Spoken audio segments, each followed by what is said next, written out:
Alright, I'm finally back at it here. Before I get started, gotta go over some sticker mail. I'll just jump right into this. Alright, got BW's garage. He's got one sweet 55 Chevy, straight axle car. And kind of failed you here. You sent me 2 stickers and I already gave it away, gave the other sticker away. It was the one that has his car on it. But I mailed that sticker to Canada, to Roy Marco's garage, because he has a Tri-5, I think it's Pontiac. So I kind of paid it forward on that sticker, and then I got some Mortsky stickers. Check out his channel. He has got a fleet of all kinds of cool stuff. And one of the Mortsky stickers I already mailed out to another guy, and you've probably seen his channel before. It's Mike Narks at Narks Elliptic Kustoms. It's hard to say. So I kind of passed his sticker along there, and that's what I'm going to continue to do. I'm only going to keep 2 of these, the mini stickers, and this other C10 sticker I'll send it off to another random person. I'm going to take the stickers and put them on the bug catcher.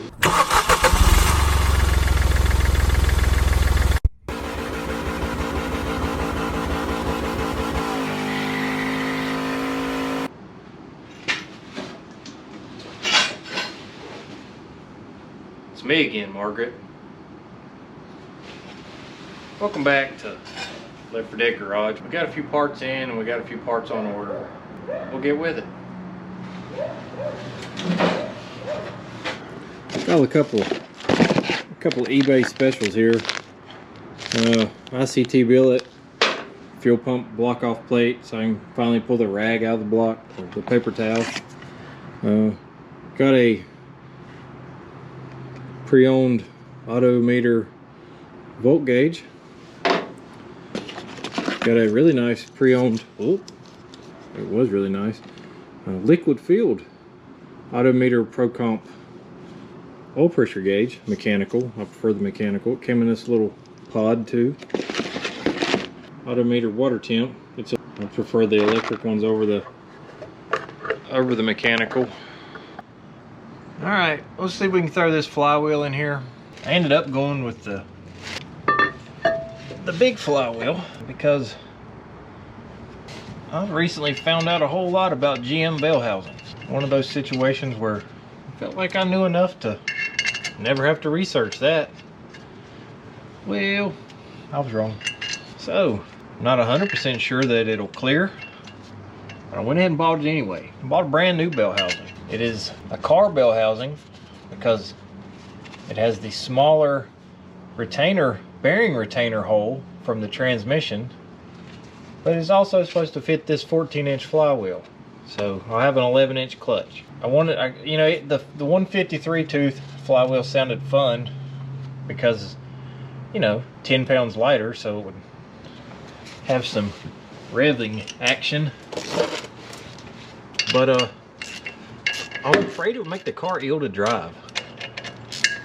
I don't know if you've ever drove something with a real light clutch, and you really kind of need that rotational momentum sometimes. And this is the Street Pro. I believe it is rated for a little over 400 horsepower.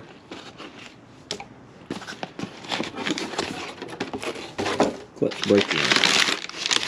Yeah, like I'll probably listen to that. Obviously, there was the one good. Came with the pilot bushing too, and a disc. Really nothing special to see here. It's got some sort of metallic in it. You see the copper or something fibers.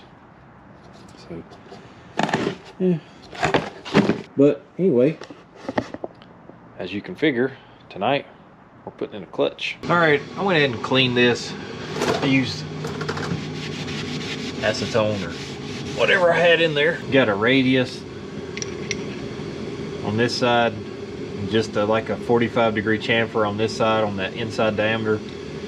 So that's radius a little more lenient on lining up.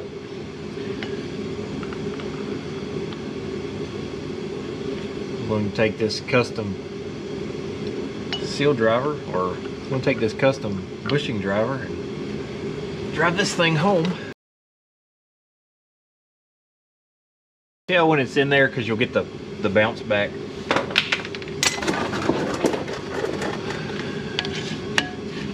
Alignment tool, 1/8" 10 spline, very common.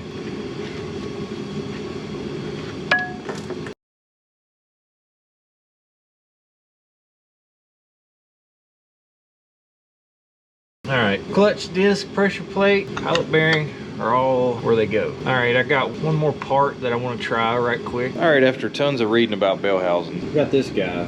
It's a reproduction deal. I guess GM quit making them. It's got GM on it, 621. That's the casting number. I'm gonna steal my clutch fork ball and all that other fun stuff out of my stock bell housing.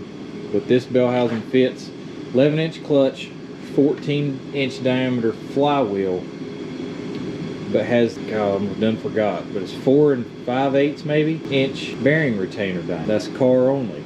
Truck was bigger. I'll have to get the numbers. I've been meaning to bolt my starter on, but I can't find it, so.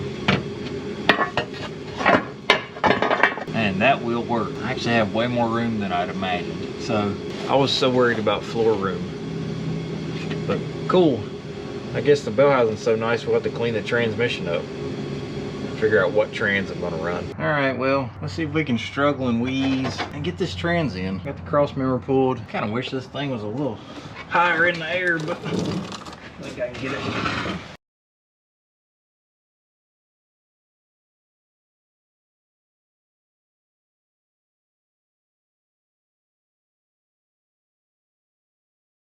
All right, got the trans in. I kicked the camera over at some point yesterday, so I don't have any like super footage of me struggling with the trans because it didn't want to go in the pilot bearing or pilot bushing. So I just cut that whole part out, about 10 minutes of the camera looking at my ear. But I'll slide you under there and show you. Trans is in, cross member's in. I found my starter.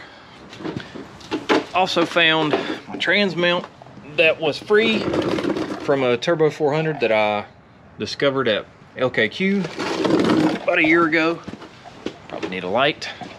But other than the linkage and the clutch rod and all that fun stuff, trans is in. I'm gonna do carrier bearing now. Had to pull the whole drive shaft out. It just was all in the way. So, and then I discovered that it was a center support bearing in there because this car's an X-frame. So from like here to here, I can't really see any of that drive shaft. Kind of like a drive shaft safety loop, which is kind of good. But yeah, that center bearing is fully toast. I completely cheaped out. I did not buy any U-joints. They have grease fittings and feel good, so I'm just going to pump them full of grease, and I'll complain about those when they fail later on. But we're going to put this center support bearing in, and that'll be it for this video. So I guess I'll set you up and we can try to figure out how this comes apart. All right, I'm assuming this part of the yoke, well, I see a bolt down in there. So I guess I'm gonna knock this U-joint out, which I probably should have bought a U-joint now. Knock this U-joint out and this yoke unbolts. I'm assuming this knocks off, and then this, what's left of this bearing will come off too. So I guess I get to tear up a U-joint. I got the shop heater running, so it'll be a little bit of background noise. So, but get these U-joint clips out.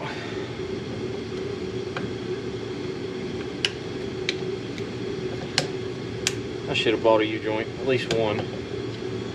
Maybe I can do it without destroying it.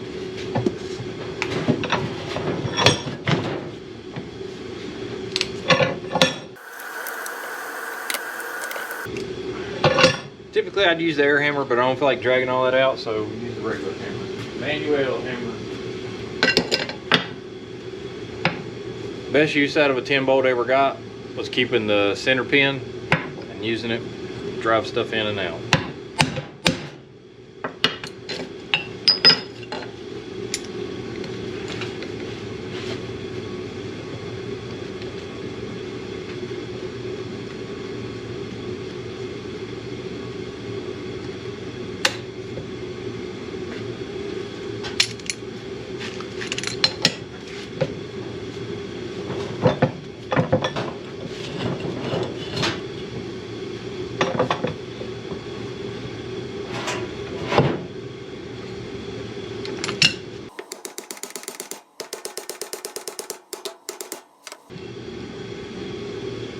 Set your caps aside.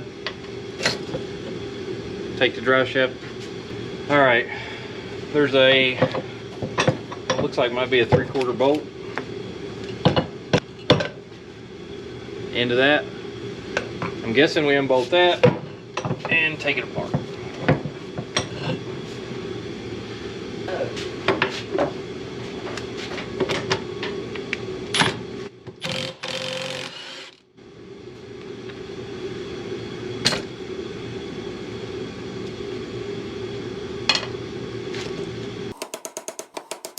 I'm gonna mark this thing just to be on the safe side.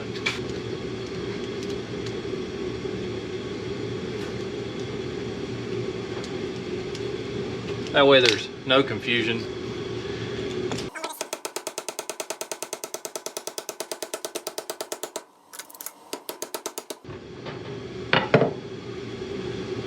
Splined in there, big coarse spline.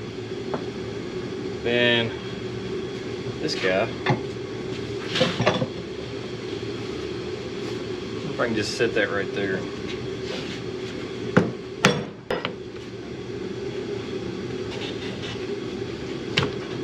There we go. I can see what I'm doing now.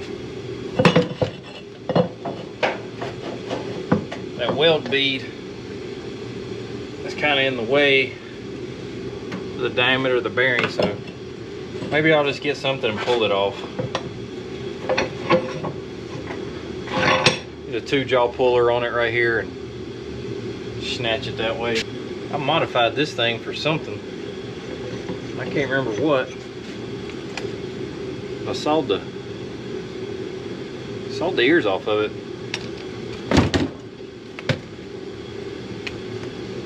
Can't remember what I was doing. Harbor Freight special. You can afford to sacrifice those things. I'm gonna run this bolt back down in here just to kind of protect the threads. I don't have the little doodad that's supposed to go on top of that and spin.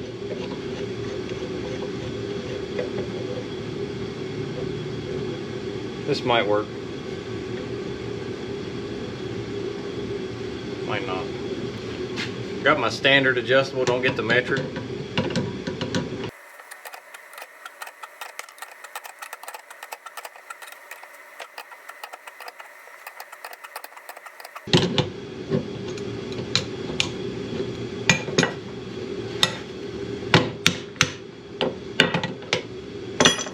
Bearings off, and it's junk too. It's like nearly locked up. I'm gonna clean these splines up.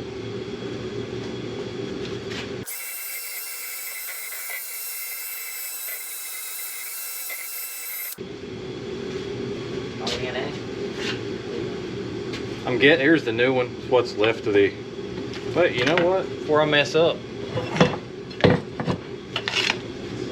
take the rest of that off. Which all I would have done was cut it off, but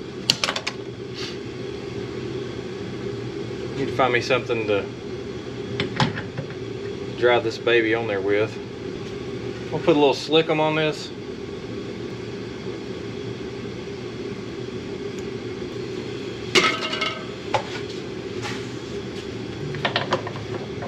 Inch-and-a-quarter socket will fit.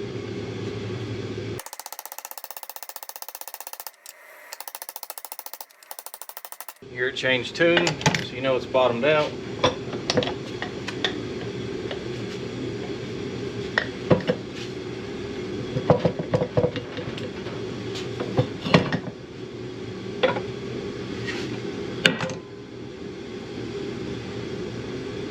Just bolt back out.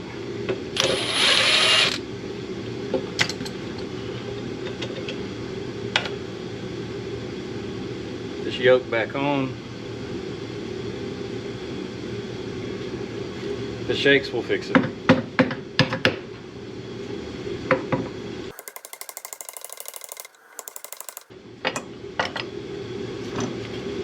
Grab your washer, bolt.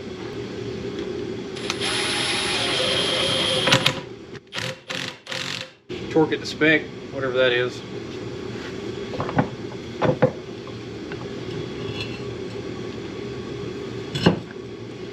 I'll probably C-clamp these U-joints back together.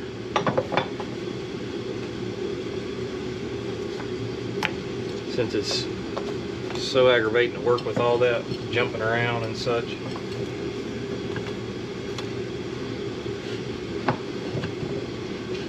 With this 2-piece drive shaft, but alright,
well, that's fixed. Probably slam that in there on the next video. Alright guys, I think that'll do it for this one. I appreciate you watching. The numbers keep going up, which is great. I really didn't expect to have this amount of channel success. Not saying we're killing it by no means, but I mean, either way, I'd like to thank Robert's Garage for all he does for the channels. I mean, he's promoting everybody's channels. Go check out his channel. He's got tons of cars, all kinds of stuff, and always finding cool stuff. Check out Straight Six Fan and Real World Garage. Who else? Every time I do this, I go brain dead. I should probably write this down, and I've been told to write this down. So, but I forget to write this down. But again, thanks for watching, and we'll see you on the next one.